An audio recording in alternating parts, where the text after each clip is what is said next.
Over it and said, okay, well, we'll come back to this one. But this idea of teaching in a service industry community, looking at soft skills, talking about post-pandemic teaching, I think is really trying to combine a number of interests. Initially, I was only interested in this because I often, when I first started teaching in the late 90s, teaching anthropology, I would have students do these mini, we call them ethnographies, and they would be interviews or maybe analyses of their place of work. And so a lot of students would work at Heavenly as a lift operator, or they would work as a server at a local restaurant at the Beacon, or one of the casinos as a server, or working maintenance in a local place.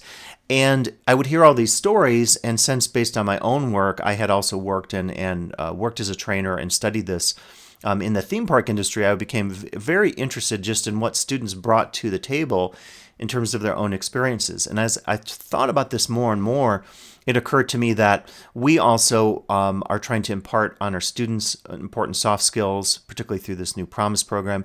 And then as teachers, going back to disgruntled students or mentally challenged students, and this is great setup for Kelly's talk, probably in 2 weeks on the 8th at noon on Tuesday.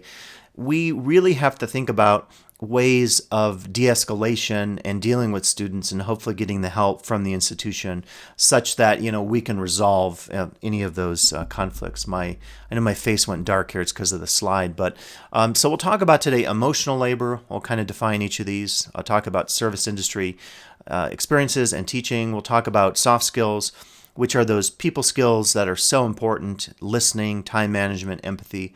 And then post-pandemic teaching, how do we adapt post-COVID-19, and particularly teaching as an emotional adaptation, which is kind of a key theme.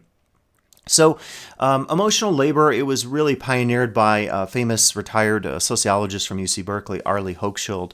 I actually had a chance years ago to communicate with her over email, trying to get her to contribute to a book. She couldn't do it, but we had a really great back and forth. And so she studied this in a number of different industries, including the airline industry, and just all the challenges that, in the old days, it was mostly women who worked as stewardesses, and now you have stewards. I think it's more gender neutral. If you saw that kind of dark comedy, Hitchcock influence comedy on HBO, which I love the filmmaking, particularly the split screen effects, called The Flight Attendant. I thought it was a very clever show. And it's an example that Hochschild talks about. When you're a flight attendant, you're expected to meet the emotional requirements or expectations of the job. You have to regulate your own emotions. So if you're upset and you're really tired of how someone is treating you as a flight attendant, you can't tell them off, even though in the flight attendant there are situations where they do and they get into trouble. And what Hochschild was interested in is this, expectation that as the person doing the emotional labor, you had to suppress your own emotions. You had to suppress your inner voice that wanted you to tell off the people who were treating you terribly. And again, when I moved to Tahoe years ago, I would hear more and more of these stories where people had negative words for tourists, like Turons, or like some combination of the word idiot and tourist or something. And the stories were always about how they were expected by their manager to not say anything to a rude tourist, because if they did, they would be fired. And in teaching, I think more and more, I think it's involving this idea of the managed heart, where we're asking instructors to work with students, and even if those students sometimes are very aggressive or they say inappropriate things, the amount of time it takes, say, to get action, and many of these situations do result in action. If you read the board agenda of any given board meeting, you will see something on there. They legally have to list it. It'll say student expulsion or disciplinary hearing procedures. But we never hear, of course, the name of the student because of FERPA, which protects student privacy, and we never heard this situation.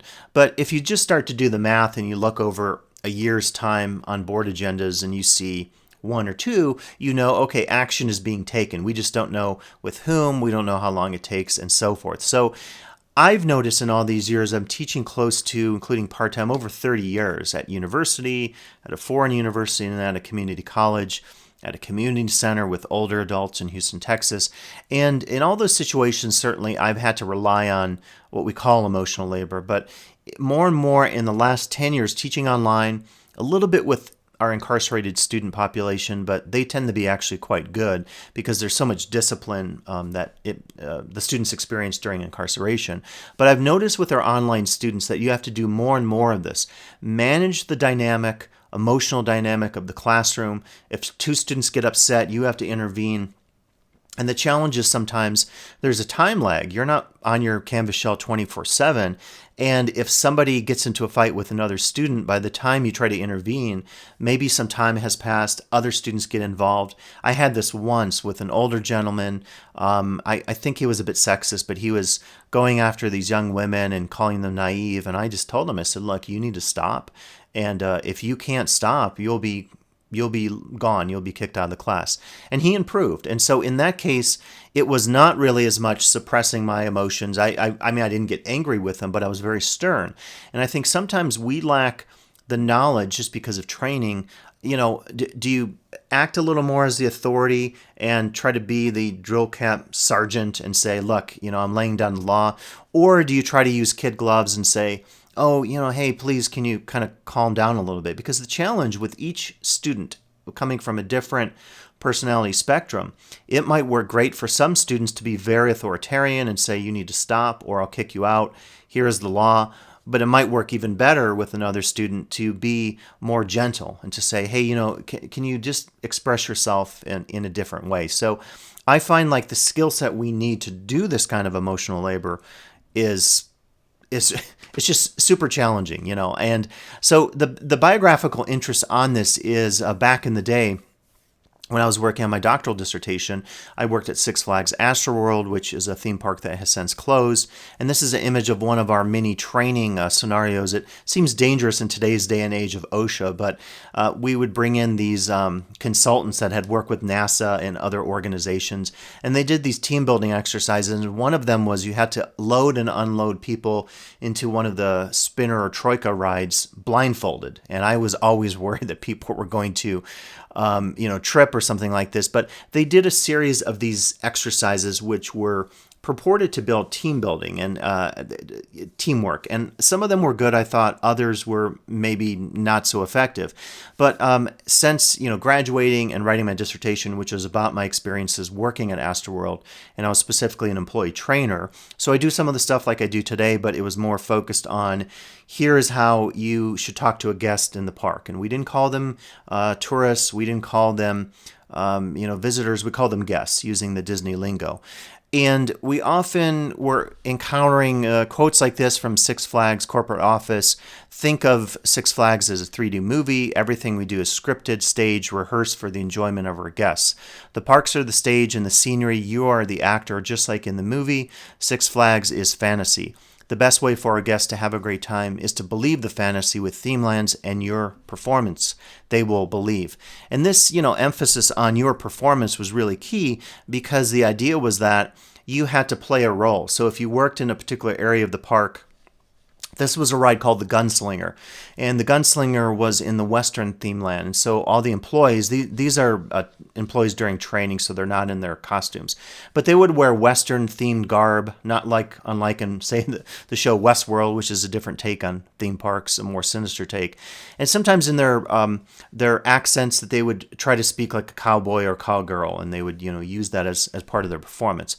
So I was very interested in this research and its subsequent research and trying to understand what exactly were the expectations on the worker. And I've often told people when I've taught in-person classes and we've discussed, service industry stories from Lake Tahoe, that for someone who hasn't worked in service, and it could be fast food, it could be working at a ski place, it could be being a server in a casino, sometimes the thought is that it's fun work, it's easy work because you get to work with people, you get to talk to them, and it's all fun. Well, that is true, but going back to Hochschild's notion of emotional labor, it really is hard sometimes when you're working, in this case in the Houston sun, the Houston heat and humidity, 100 degrees in the summer, working an 8-hour shift, you get a few breaks, and it's super crowded, and you're trying to keep, you're cool, and you have really unruly guests who are demanding of you, and they're upset that the line is long, and they're complaining, and you have to explain to them again very nicely, just like with that student in one of our online classes,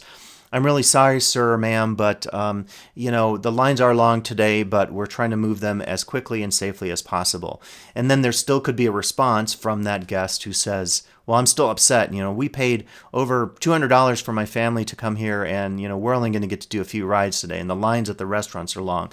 And that kind of expectation as an employee to manage, particularly as a teenager with maybe very little job skills, maybe straight out of high school, it was really hard for many of our young people. And we had over a 60% turnover rate by the season's end, including going into Christmas, which was our holiday celebration when we were open.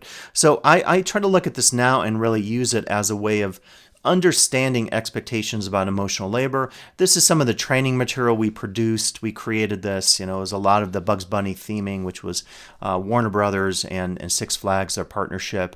So talking about personal image through words, tone, nonverbals, my mental picture, and competence. And so I think we do a lot of this in teaching.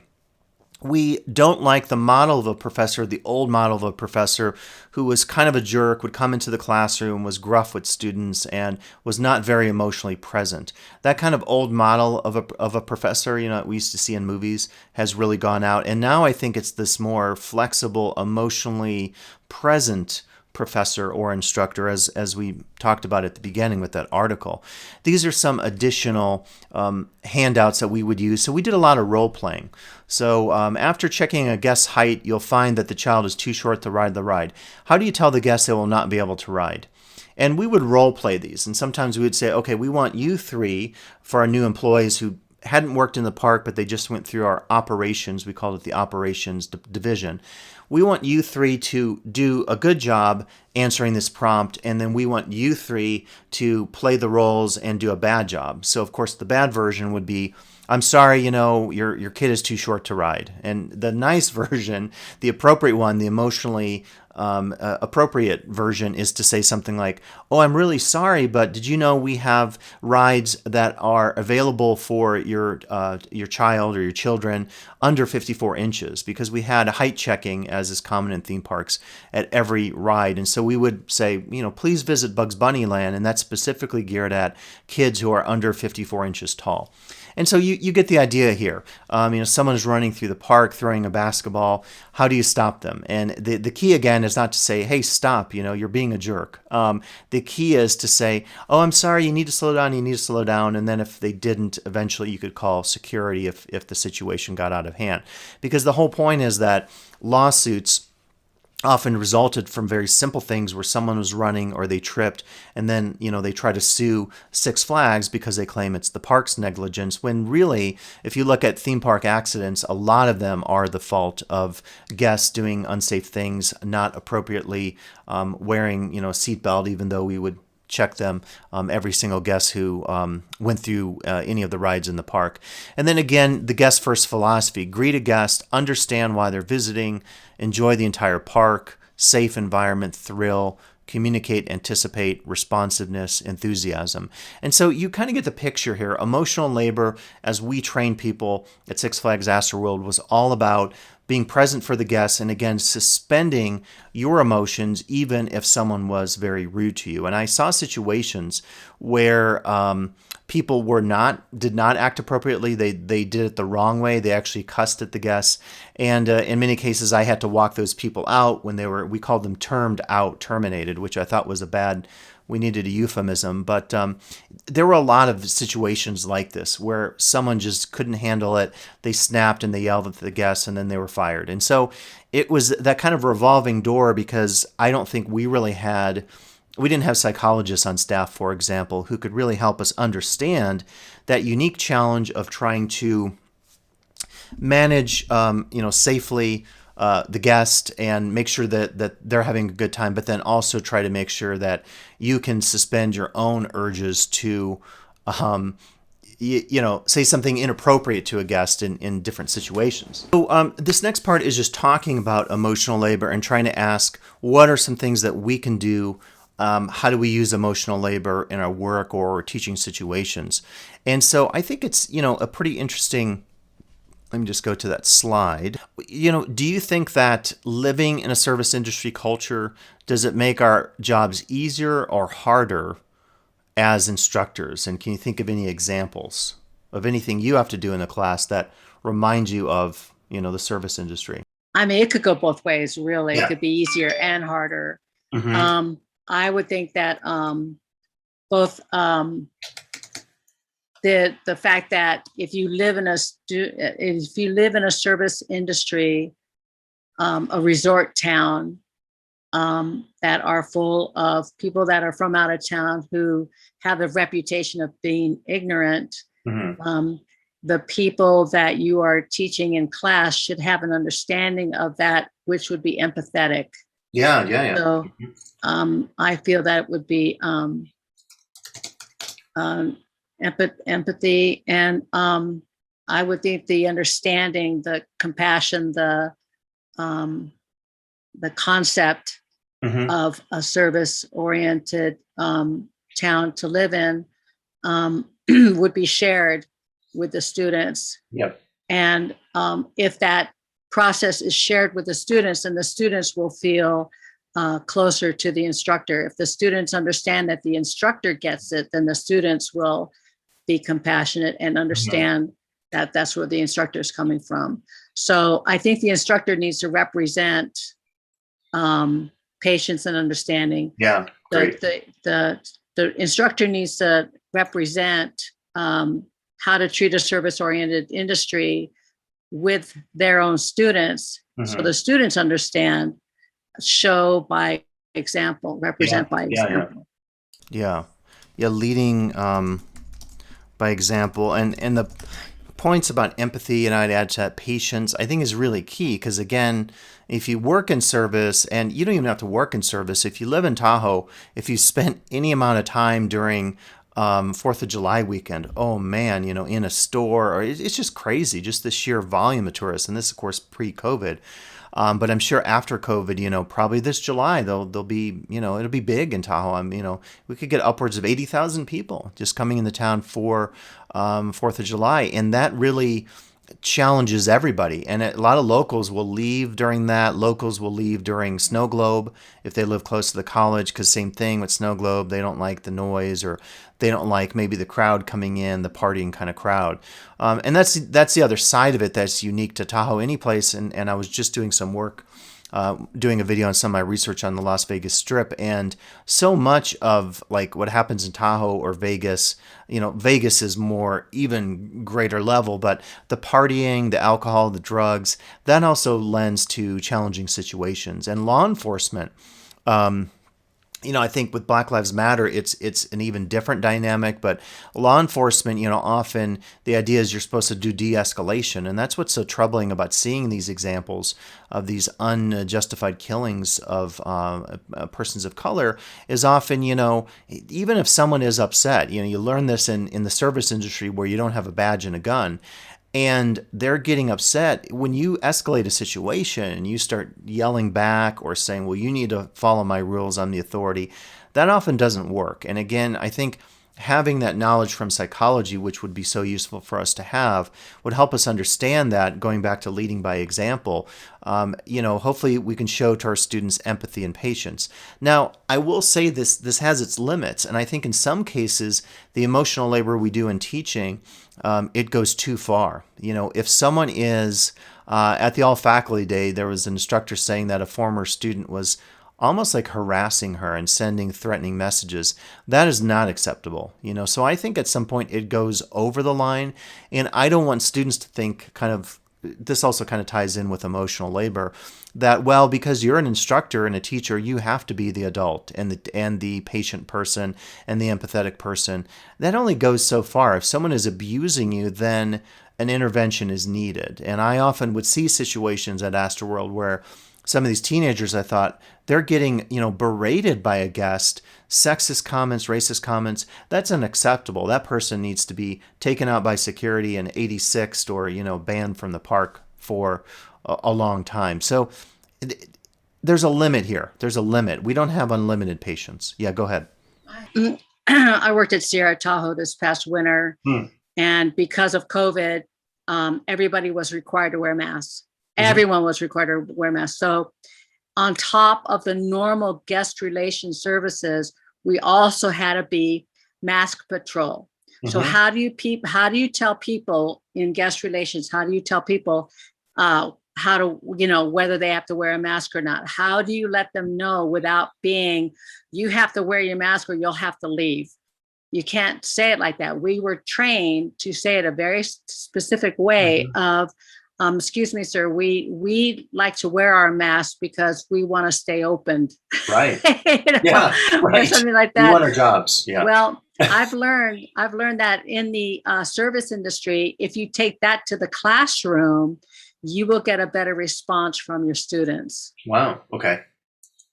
That's great. I feel that if Yeah. you have that relationship with your students, like, That's great. Sometimes it works, and I cannot imagine working at a theme park or working at Sierra Tahoe ski resort and having to tell people.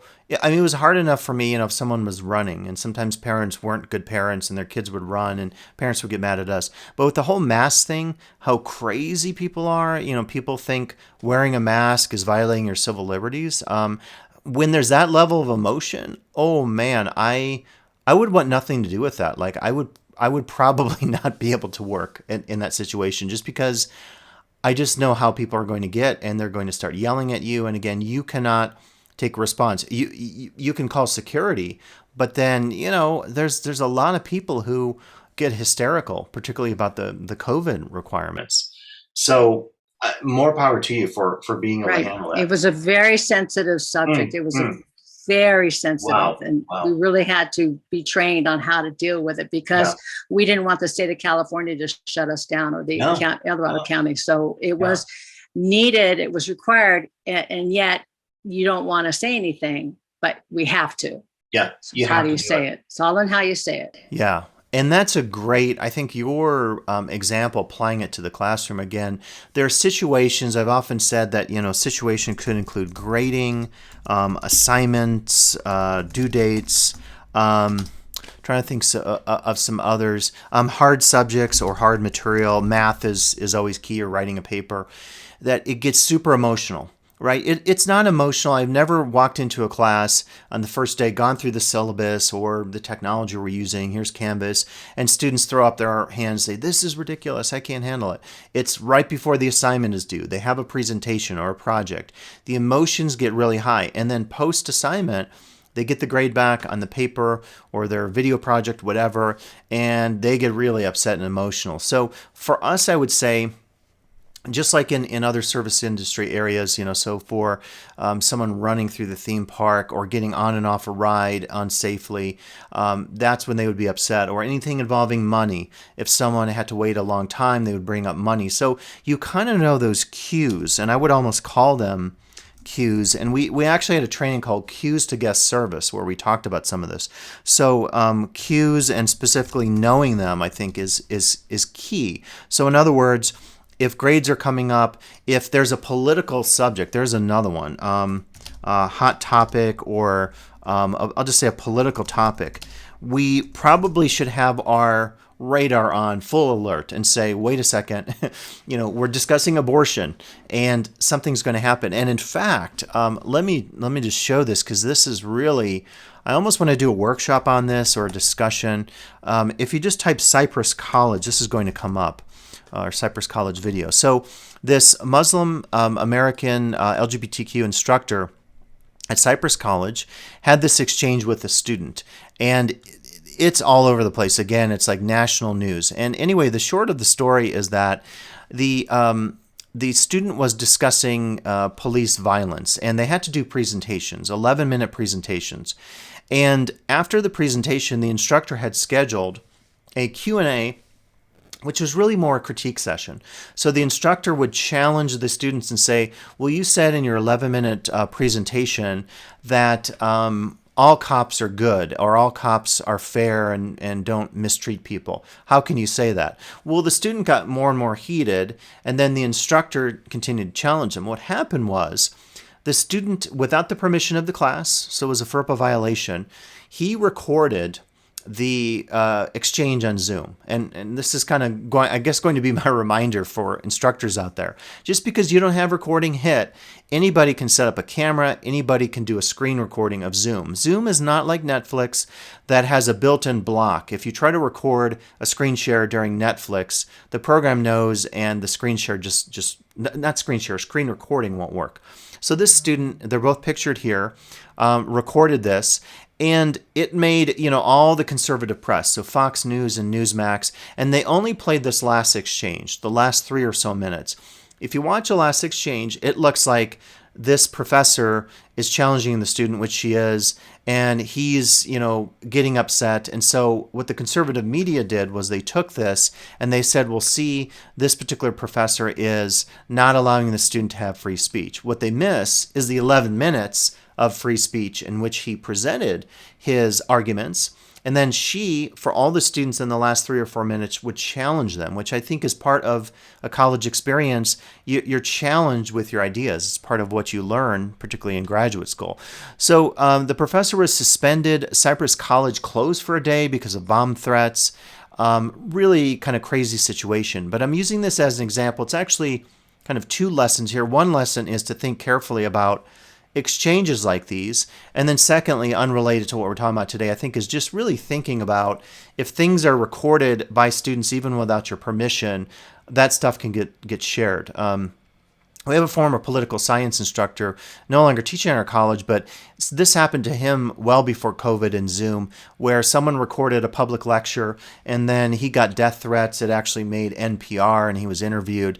So, it's a tricky situation depending again on the topic. Challenging material, due dates, grading, political topics. Knowing that can really cause people to come out of the woodwork is a good cue, if you will, or reminder. Yeah, go ahead, Salon. Is it our job as instructors to offer our personal opinions? That's a question, and it's hard to answer. It depends. So in a lot of subjects like a math class, you're never going to talk about police brutality. Now, you might talk about like a topic of how, like in the old days, hopefully it's changed, math instructors in K-12 wouldn't call on female students. You might actually talk about that in a math class. In certain disciplines like social science, it definitely will come up. Political topics will come up. Whether or not the instructor presents his or her opinion is really up to the instructor. We have some instructors who don't even want students to know their opinion because they feel like then the students would change their opinion based on that. What I have done over the years is said to students, you'll know my particular perspectives, which are in the left political spectrum. However, you do not have to agree with those. I want you to know up front, though, what they are, because you don't have to, beat around the bush and try to figure out, well, what does he think? And basically saying it doesn't really matter. It won't affect your grade. Now, if you want to debate stuff, I only ask that you debate things respectfully. So if you're pro-life or pro-choice, you can take your position, but you can't attack another person. You can only debate the issues. So I think what happens is the conservative news has this idea that, everyone in higher ed is left wing, and not only are they left wing, they will grade down conservative students. And I always would tell my students, I say, some of my best performing students in my classes who've chosen to identify are very conservative Republican students. So you don't have to be left-wing to get an A. You won't get an F if you're, right-wing or whatever. Now, the exception to that was when Trump came into power. In my in-person classes and online, I toned it down. I didn't really want to talk about Trump because I thought this is going to go nowhere. Kind of like masks. You bring up mask mandates as a topic, you're going to get a lot of, now it might be great debate, but I would say if you feel comfortable giving your opinions, if you feel comfortable challenging students, as long as they understand that you're doing it for the sake of debate, then go for it. But we all have our own level of comfort with these kinds of topics. Compromise is great. Again, I think I'm a big proponent of free speech as long as you don't offend others. And that could be for the professor too, professor and students. In this situation, Cypress College, I think it was blown out of proportion. But the problem is, it gets put in the news, and then the college and the board, the North Orange County board, is like, well, we need to take a response. And so they suspended the instructor, and now the union's involved protecting the instructor. There's a GoFundMe campaign trying to raise help for her legal fees. The fact that she's Muslim and LGBTQ, I feel like there's definitely a component there where the optics are bad, And then the other side story, and I won't dwell on that too much, but it is current in the news. This particular student was found on social media, making white supremacist hand signals and wearing a Trump hat. So, the student may have had some intention to set the instructor up or to, hey, maybe just in case, because this is a hot topic and I know her politics, I'll record it. And then if it goes a certain way, I'm going to send it to Fox News or something. So, really challenging situation. Again, we may do a training coming up where we talk about this, and it might be like a warning to instructors: if you're not recording a class, don't assume your students aren't recording it. Right. The question I have is, did she? It sounds like she offered her personal opinion. Yep, she did. Did her personal opinion belong in the classroom? There isn't a yes or no on that. It depends on context. Again. I think having a personal opinion, some of my best social science instructors, and it was always in social science. When I took music classes, undergrad, graduate, I actually, there was one professor who was quite out there, kind of a hippie who taught this improvisation class, but I kind of knew his politics. But for instructors that were not in the social sciences, it rarely came up. But I will tell you, most of my anthro social science instructors, I kind of knew their politics, and I didn't always agree with their politics. Whether or not they included them in class, it depended. So I think in her situation, in hindsight, just seeing the last bit of the clip, she probably shouldn't have, because even just seeing some of her facial emotions, she looks like she's not doing, per se, that emotional labor that we're talking about. Now, if a student is saying something that is really borderline ridiculous or borderline not supported by facts, it's sometimes challenging to keep your cool. If you don't think you're being recorded, again, she didn't give permission, no one in the class gave permission for that recording to happen, that student certainly should be punished for that. There are codes, I don't know Cypress College's codes, but when you record something and it's a private Zoom, a Zoom class that's just there for those students, FERPA says you can't, as a student or instructor, take that and publish the likenesses of the video of all the students all over the internet. And that's really problematic that did even make it on the news. So I think the media did a bad job handling it. I don't know, the entirety of the class, what the professor did or didn't do. It sounds like the student also had a political agenda. And it could just have been a powder keg of a lot of issues coming together, and it led to this. But what a situation. I know there's another board meeting coming up at North Orange County, so we'll see what happens. Again, we may do a workshop on that. We'll see if there's interest. Now, I want to mention, soft skills. Again, if you worked in service industry, you often talk about soft skills. We call them interpersonal or speaking skills, people skills, listening, time management, empathy. And I think the word soft, sometimes people don't like the word soft skills because it sounds like they're not important. I don't think of soft as it's used here in that way. I think of it as like flexible, like it allows you to manage the social situation. And these are some examples of types of soft skills, again, ranging from communication to stress management. Adaptability is a key one. If you look at some of these sources on the web, more and more people are saying, students should have soft skills. And I'll tell you in a second how this kind of came up for me with the Promise cohort at LTCC. For some reason, this isn't loading. Maybe I have to hit here. Okay. What are soft skills? How are they important? And, how could they help you in your college career? So having good communication is key, leadership skills, and time management. And in fact, with the Promise cohort, we stress this because the feeling often is that, yes, you need to know all the skills that you gain in your individual classes, but you also need what we call our soft skills in terms of managing your career through LTCC and beyond. And so I'll just show you an example. When I developed the Promise class, I put a lot of these in. This is my Canvas shell. And really the emphasis was like, okay, you're a new student at LTCC. You need to learn time management. You need to learn how to read your syllabus. You need to know when your assignments are due. You need to know how to address faculty and staff at the college. And so if you look through the syllabus, when you get into the module content, it's all things like, the path to success, managing stress and understanding relationships, getting help when you need it. So you're not doing well in your class, you think you might have a disability accommodation, you need to go to the DRC, or you need to talk to your counselor because you can't handle taking math at the same time that you're taking English. You need to know about financial aid. You need to understand information literacy, time management, work-life balance, and so forth. So all the skills that we stressed in the Promise class were often these kinds of soft skills. And it came up once where I had some students, and I will say I had some in one of my sections, I had some these were all in-person classes. I taught 3 or 4 in fall of, I think it was 2019. And they were not, lecture classes. We brought in guests, someone from work experience like Amber or Melanie from the library, and they would talk for an hour or so about what they do and how students could benefit from that service. Well, some of the students in the class were a little bit unruly. They would fidget, they would talk, they would be on their laptops and cell phones.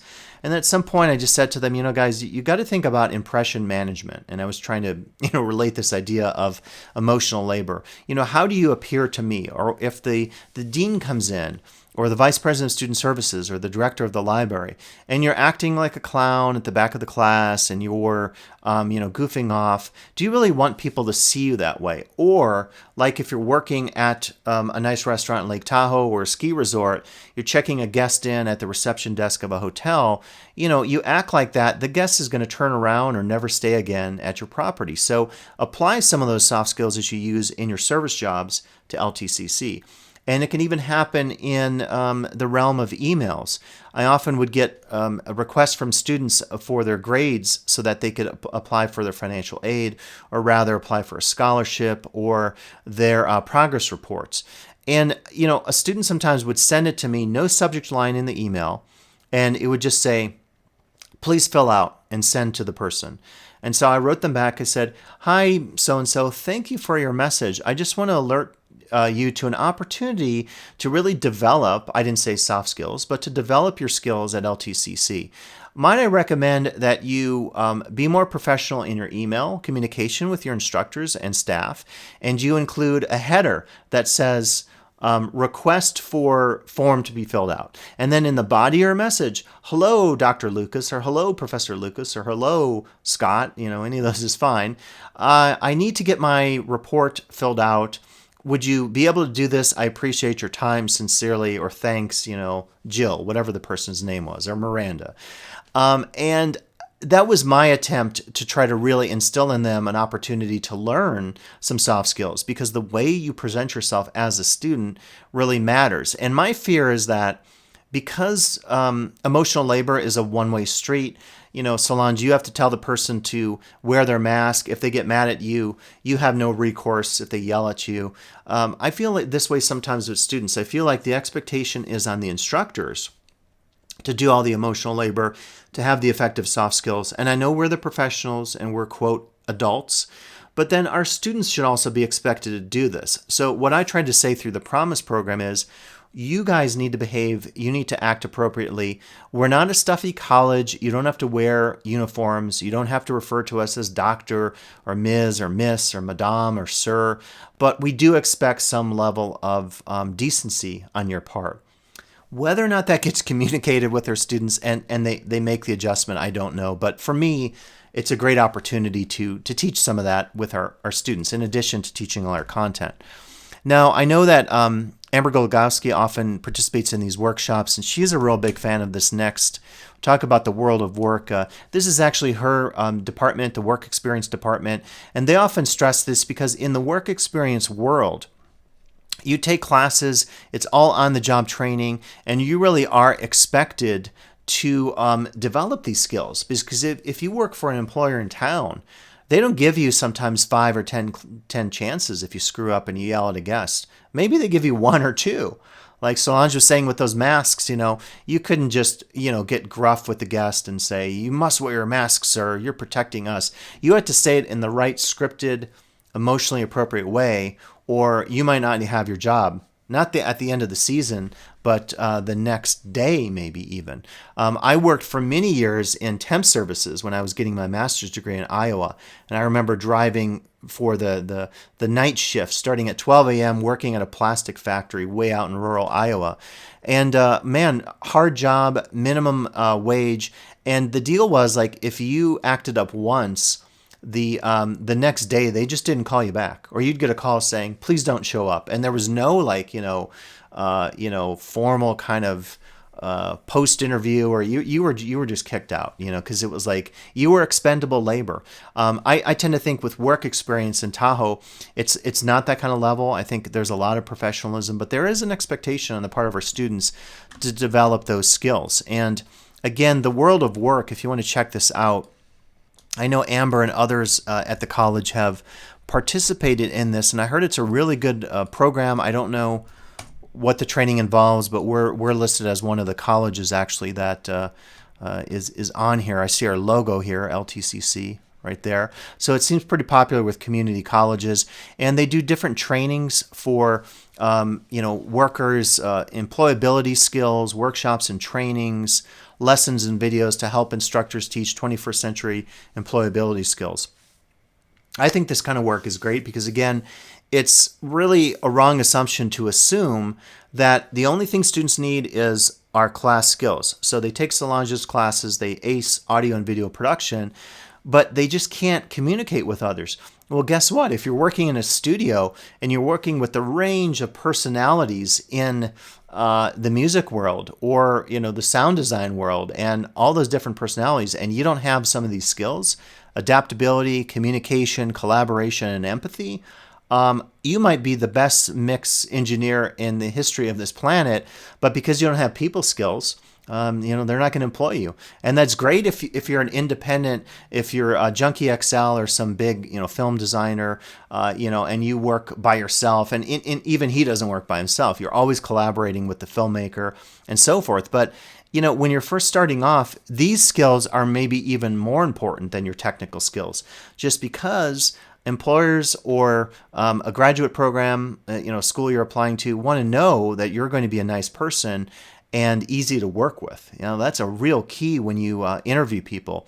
When I would interview people sometimes through human resources at the theme park, we were looking for these things. Describe a situation where you got into an argument with a colleague. How was it resolved? If the person said, I just continued to yell at that person and I knew I was right, they never got a call back. And we usually had 2 or 3 different stages of our interviews. First was at human resources.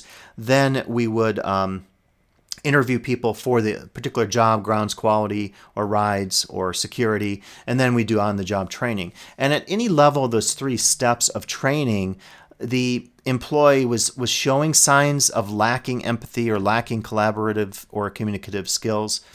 We would sometimes say, well, we'll give you the job, but you're almost on probation. We're going to see how you do after a week working at the park. So I think this is really, really key. It's someone can learn all the video skills in your class, Solange, but then if they can't get along with others, and this, in your field, in filmmaking and audio production, it's all about collaboration, right? It's not just the technical skills. Absolutely. Yeah. And you have to have the no matter what it takes attitude, or do whatever it takes. You have to have that whatever it takes attitude, or resilience. Yep. You'll be replaced. Yeah, totally. Yeah.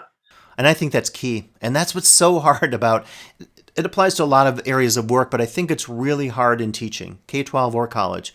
And I've taught a little bit of K-12 music, and even more challenging because the kids are younger and you have to be even more patient. So what's really hard for us, I think, in education to combine this with emotional labor is we're expected to know our fields and our content, and we're expected also to be emotionally appropriate in terms of how we communicate with students. To go back to that situation at Cypress now, again, I don't exactly know what happened, but it's something definitely to think about.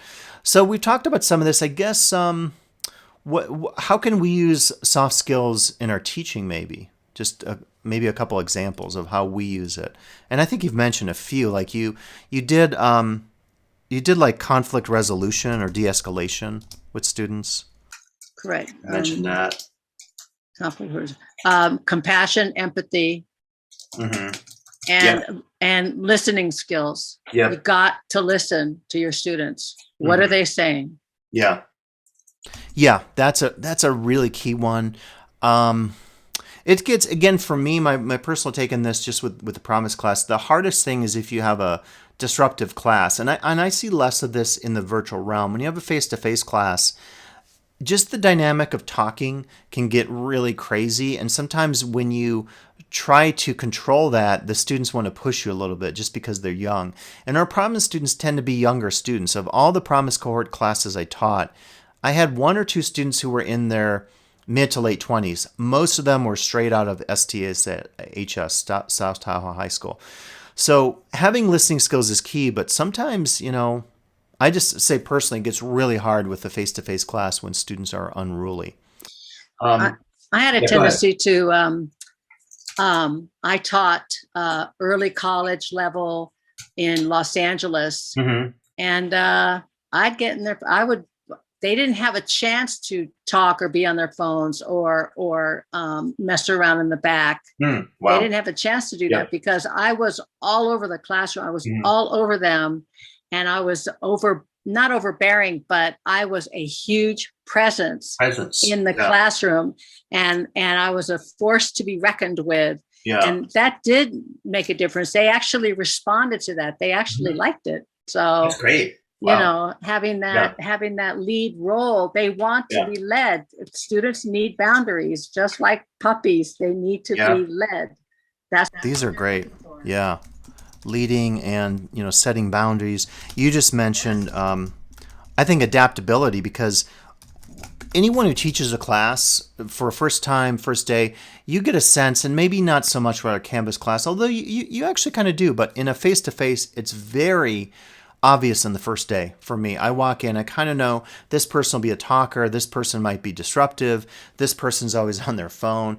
And once you have that, then you could really bring in this, and this is, of course, a soft skill, this idea of adaptability. Adapt your class for that, and specifically, okay, I know that this person is really talkative, so I might have to nip that in the bud early on.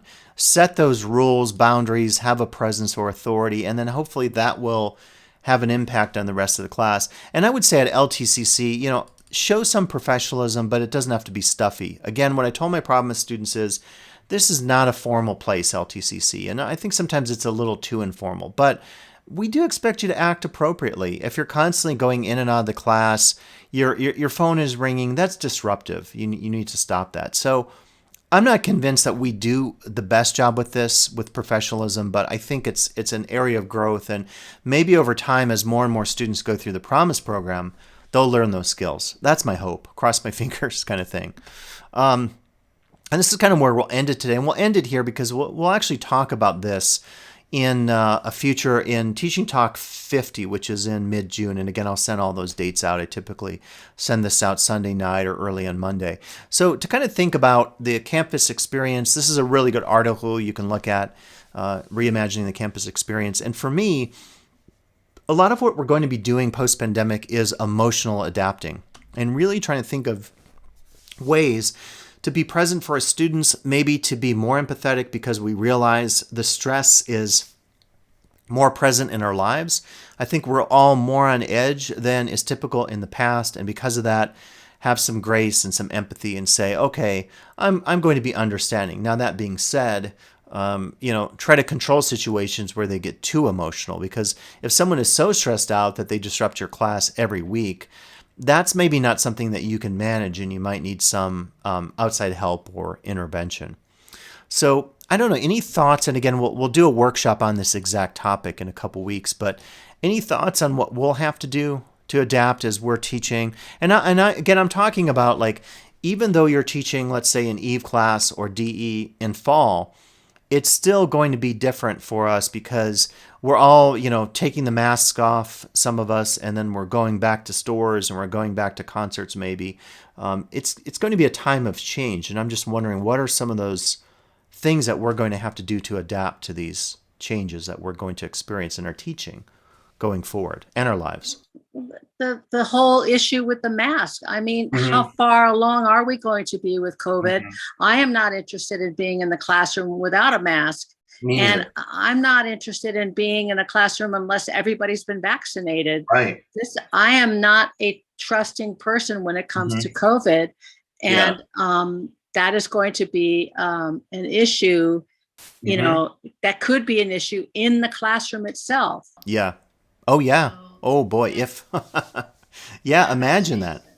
Yeah, maybe we'll have you do a workshop because of your Sierra experience. Like, what do we do if? And I don't know. I'm not. I don't think I'm. I think I'm teaching 2 DE classes in fall. But if I were teaching face to face and we were requiring masks, I'm not looking forward to that. If I'm that instructor and I have to tell them keep your mask on, because I was going a lot to Home Depot last couple of weeks. I had a project I was working on, and the Home Depot, unlike Trader Joe's and Whole Foods and Target, I would see so many people where the mask was like this. You know, it was literally like a bib or something, or like a chin guard, and I'm like, that's not very effective. And it was like every other person I would notice, and I thought, well, obviously the Home Depot isn't requiring it. They're saying at the door, and then the minute the person gets in, they pull it down here.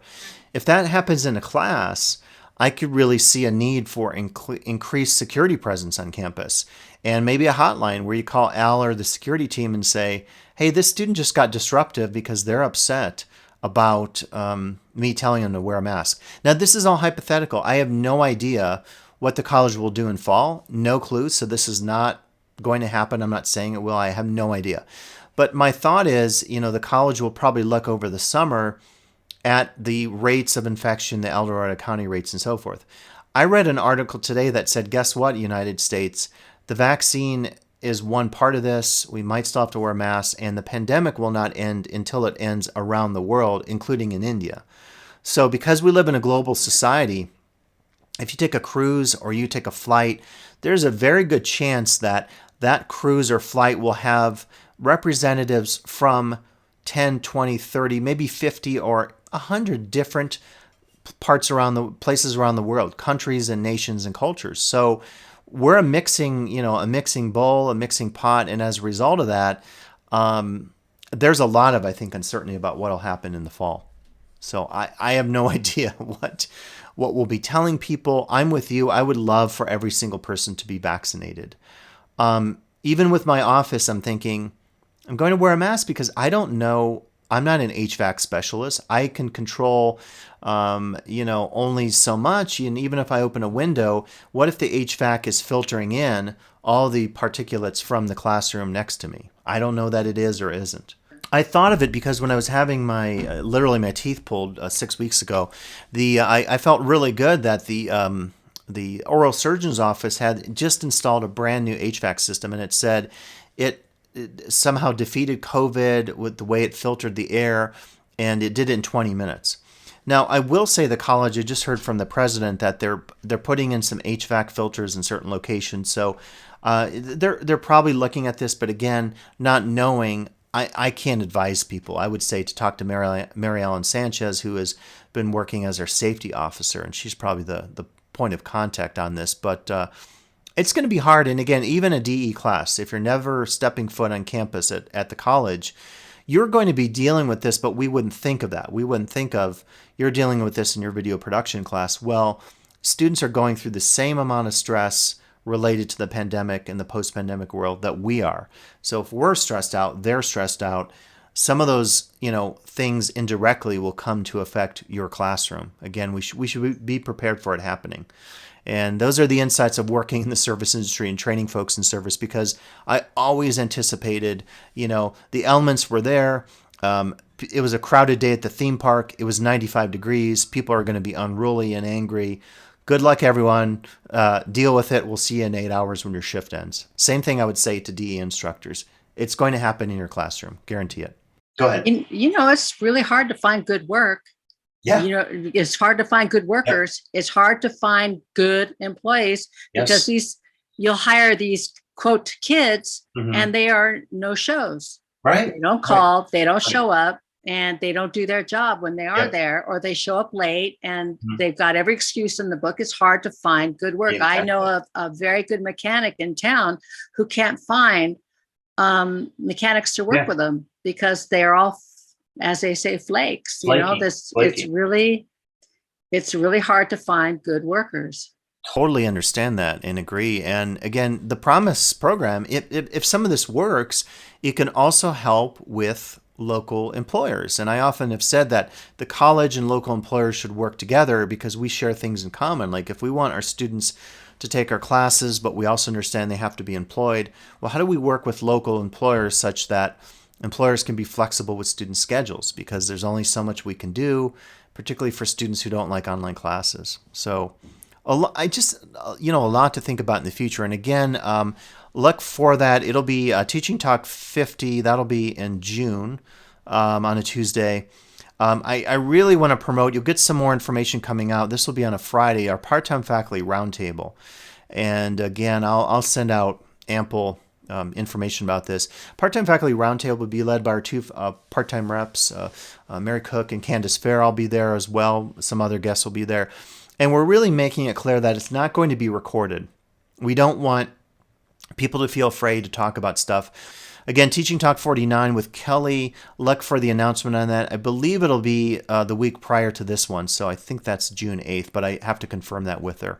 And over the summer, we'll see if there's a need for trainings. The ISSE folks have reached out to me. They want some help with training the ISSE employees. Typically over the summer, there isn't a big need for this, but I may do one workshop right before summer classes start to help anyone out with their syllabus or getting their Canvas class together. And again, in fall, we'll have a brand new DE coordinator. That position is being hired now. I'm not on the committee, but I know Treva's on it. So that'll be exciting to have someone new on board, even though we love what Treva's doing. But she's going back to business full time, and I totally understand that as well. So that's kind of the schedule for the rest of the quarter, and I'll continue to send out my updates, and hopefully, some of these will be of interest. But I really want people to attend the roundtable. I think that would be a great opportunity to talk very honestly about some issues related to part-time teaching at the college.